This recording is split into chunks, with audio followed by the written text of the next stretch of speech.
The Goonies was released in American theaters June 7th, 1985. The movie was written by Chris Columbus and Steven Spielberg. Richard Donner was chosen to direct the family-friendly action-adventure that has thrilled generations of moviegoers. The Goonies is about a group of kids who finds an old map in an attic that is supposed to lead to an abundance of pirate treasure.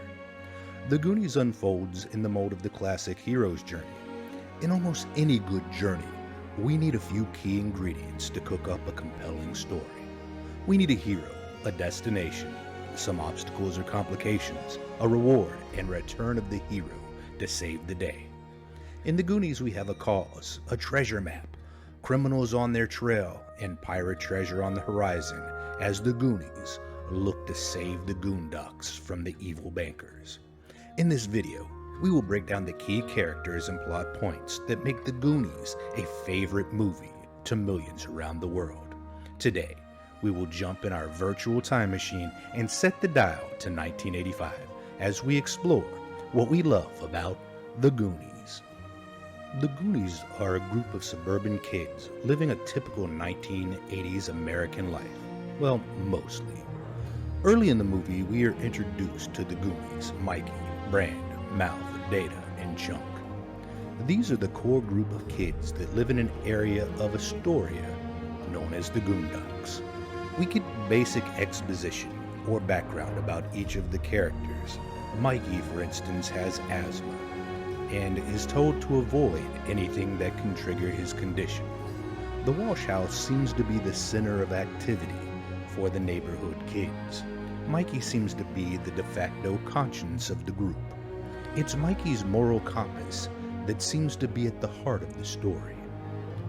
Mikey has an older brother, Brand, who is focused on working out and exercising. He is responsible for looking out for his younger brother and making sure that Mikey doesn't aggravate his asthma condition. The audience learns that the teenage Brand has failed his driver's test and is relegated to his bike for transportation. Brand is trying not to have anything go wrong and interrupt his date with a girl named Andy. Surely getting grounded is not in Brand's plans. Mouth is the son of a plumber. Mouth is named such because he likes to use his sharp tongue and wit unchecked. Mouth has one of the most popular scenes in the movie when he makes Chuck do the famous truffle shuffle before he lets him in the house, and another when he translates instructions to Rosalita for Mrs. Walsh, where he tells her about storing the drugs in the Walsh's house, among other outlandish things. Data is a struggling inventor who has difficulty getting his inventions to do the things he intends. Usually Data's inventions lead to things around him being broken. When we meet Data, he is using a zip line to go from his house to the Walsh's house. This results in Data crashing through the screen door. While speaking of things being broken, we have Chunk. Chunk has a tendency to stretch the truth, and on top of that he is, well, clumsy. Chunk likes to eat and embellish stories. Chunk just witnessed a fantastic police chase and tries to tell the group, but they don't buy it. Instead, they ridicule him for all of the other stories he's told over the years. Chunk is also responsible for Mrs. Walsh's statue being broken. In an attempt to fix the statue, Chunk glues Mrs. Walsh's favorite feature of the statue on upside down. At the beginning of the story, the group is all facing the same problem. The bank wants to foreclose on their homes in the Goondocks in order to build a golf course. Their ordinary world will change if they can't find a lot of money very quickly. As the group of kids are exploring the attic at the Walsh's house, they discover a treasure map that belonged to the pirate One-Eyed Willie. According to the story, Mr. Walsh, the curator of the Astoria Museum, told his son Mikey, the treasure has never been found. The treasure map in hand, the Goonies are going to set off to try to find the treasure and save their homes.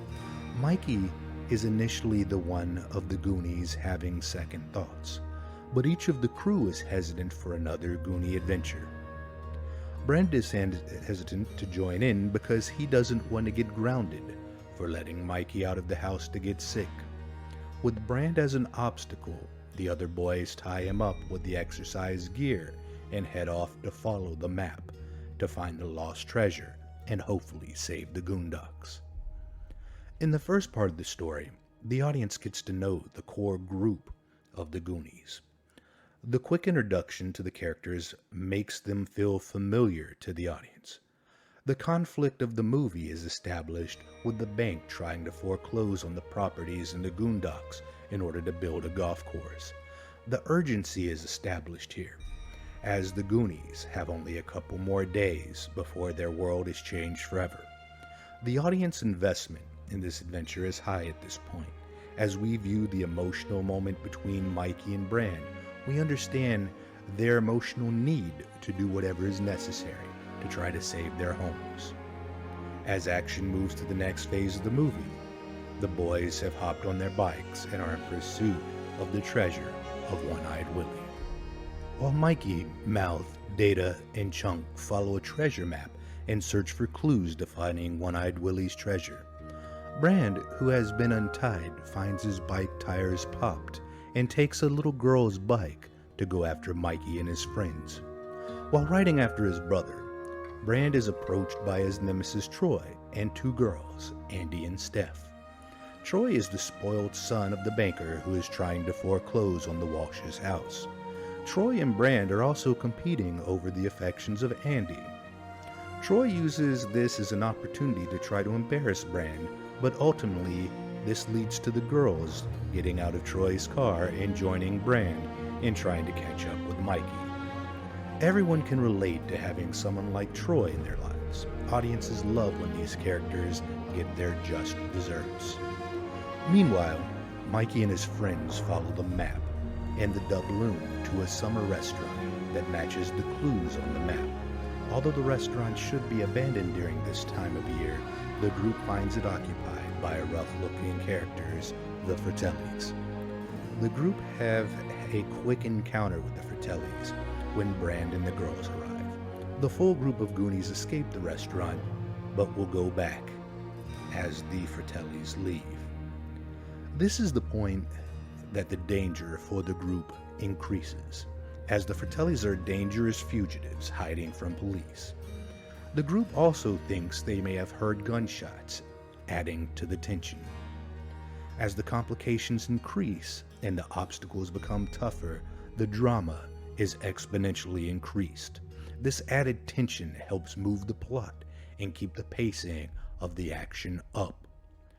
As the Goonies head back into the restaurant, the search continues for any clues as to finding the way to the pirate treasure. In the basement, the group finds a printing press of counterfeit money. Momentarily, the kids think they have found the means to saving the Goonducks, but to no avail.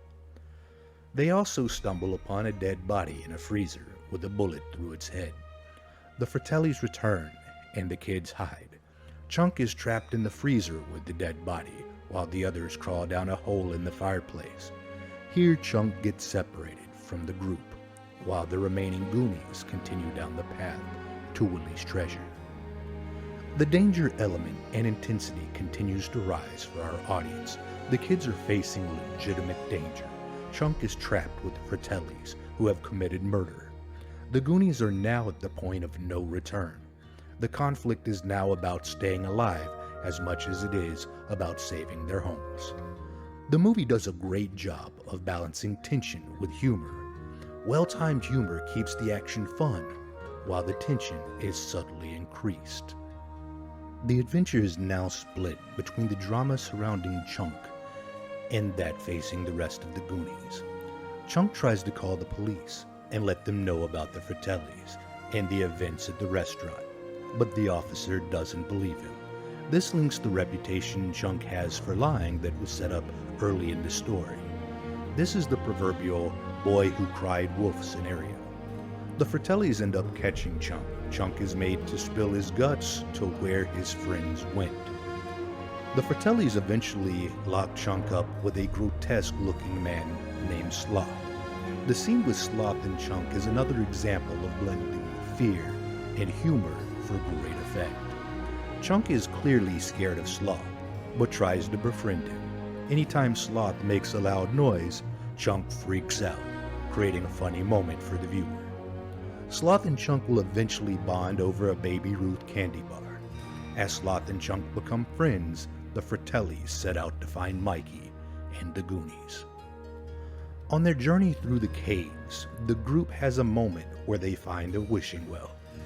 Here we have a great deal of symbolism on growing up and choices. The audience has a moment where Troy and his friends are standing by the wishing well on ground level, and Andy asks them to send down the bucket to get them out of the well. Troy's bucket is symbolic of choices we all have to make in life. On one hand, the bucket represents the safety in taking the path that is expected, and the refusing of the bucket representing chasing one's dream. Mikey makes an impassioned speech to the other Goonies, telling the group that it is their time down here chasing their dream, and that that dream basically ends the moment they take Troy's bucket.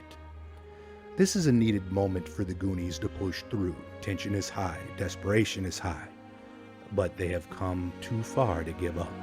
Highly emotional moment that is well done. There are several other tests for the group in this stage. There are booby traps of all kinds threatening to maim and possibly kill them. It is in this portion of the movie that we almost lose Data, who is saved by his pinchers of power, and who uses his slick shoes to buy the group some time against the Fratellis. Andy is able to play an organ made of bones in order to get the group past one of Willie's traps. The crew exits this portion of the cave by sliding down a contoured fissure in the cave, leading them to the lagoon with the pirate ship.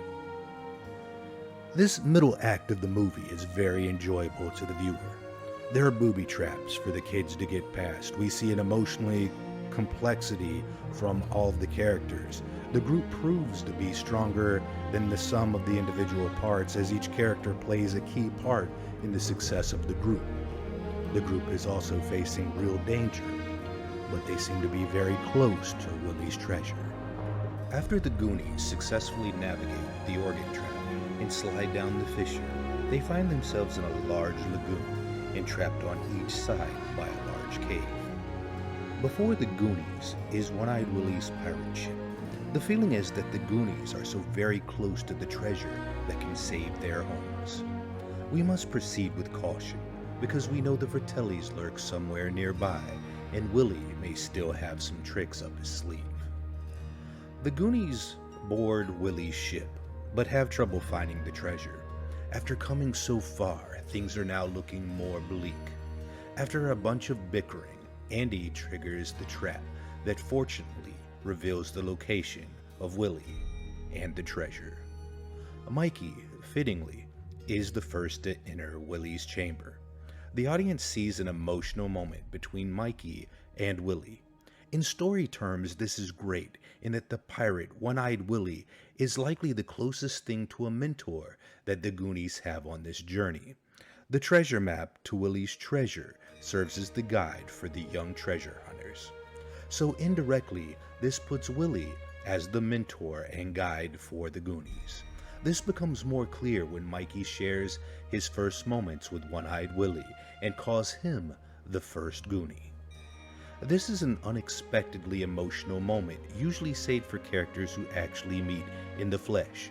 Mikey, though, clearly views Willie as his guide and mentor throughout this adventure. The relationship, though a contrived bond through the imaginings of Mikey, still adds gravity and density to the scene. The remaining Goonies join Mikey in the treasure room. They start loading up with treasure, except for Willie's share. The Goonies leave Willie's share behind out of respect. Although the kids have their hands on the treasure, we all know nothing is ever that easy. This won't be that easy either, as the Goonies will soon find out. Just when it seems like our heroes are finally going to seize the treasure and save their home from the evil bankers, the Fratellis arrive to ruin things once again. This is when the audience asks the question, why can't things ever be easy? The truth is, we don't want it to be. If everything was easy, there would be no action. If there was no action, there would be no struggle. And if there was no struggle, there would be no story. After the ordeal on Willie's ship, we are led to believe that the rich stuff has been lost to the Fratellis and or to fate. For now it seems like the Goonies had and lost the treasure they needed to save their neighborhoods. This appears to be a very disappointing end to a very unlikely adventure. As we reflect on the middle act of the story, we see the Goonies succeed in finding Willie's treasure. Sloth and Chunk, the two most unlikely heroes, save the Goonies from the Fratellis. The Fratellis seem to be dealt with, so getting out of the cave is now the new goal. At this stage in the movie, the Goonies need to find a way back home. This is accomplished by Sloth holding a giant boulder, allowing the Goonies to escape from the cave. Sloth basically sacrifices himself to allow the kids to escape. Although Sloth has a grotesque appearance, he has a heart of gold, and the kids love him. The Goonies are able to make their way back to the shoreline, where they are soon safe with their families. The families are happily united, but soon reminders of the real world problems come to bear on each of them, as Troy's dad gives Mr. Walsh the foreclosure papers on the Walsh's home. When all hope seems lost and Mr. Walsh is about to sign the last of the foreclosure paperwork, the jewels are discovered in the marble bag in a pocket in Mikey's jacket. Mr. Walsh is able to tear up the foreclosure papers, and the regular folks of Astoria win over the country club bankers. The onlookers are able to see One-Eyed Willie's ship on the horizon, adding credibility to the kids' magnificent stories. This is a satisfying conclusion to the story. Although we don't get a moment where we see what happens to the Goonies as events move forward, we do know that Sloth is going to live with Chunk and they will take care of each other. That is a satisfying moment that we will take with us to the end. So what do we love about the Goonies? We love the time spent with friends, riding bikes and going on adventures. It takes us back to a time where imagination was king and adventures could come at any time. We see symbols of growing up throughout the story. We see the use of the coins in the wishing well as symbols of wishes made and hopes left unfulfilled. We see Troy's bucket as symbolic of either giving up on our dreams and joining the real world, or refusing the bucket and continuing to chase our dreams. In the end, we see friendships endure and the meek outlast the greedy. The great thing about the Goonies is that whether 5 or 95 people of all ages can watch this movie and feel like a kid again, going on an adventure with friends and sharing moments with Mikey, One-Eyed Willie, and all of the other Goonies. It is always fun watching Mouth explain to the maid Rosalita to always remember to separate the drugs in the Walsh's house, or Mikey telling Andy if she hits another wrong note, we'll all be flat. There are countless quotes and experiences that the Goonies provide. Great movies provide timeless moments, and the Goonies does this as well as any movie. The Goonies plays out like a favorite memory from childhood. Millions of kids grow up watching the movie, and many in their hearts are honorary Goonies. The movie became part of us. Are there plot holes? Sure. An imperfection here and there? Of course. But as Mikey tells Andy, Goonies make mistakes. The sign of a good movie is it lasts the test of time. The Goonies have endured, which will lead to our final thought. Why do we love the Goonies? Because the Goonies never say die. Thanks for watching this Nostalgia Bait production. We hope you join us again for another movie that we love. Until next time.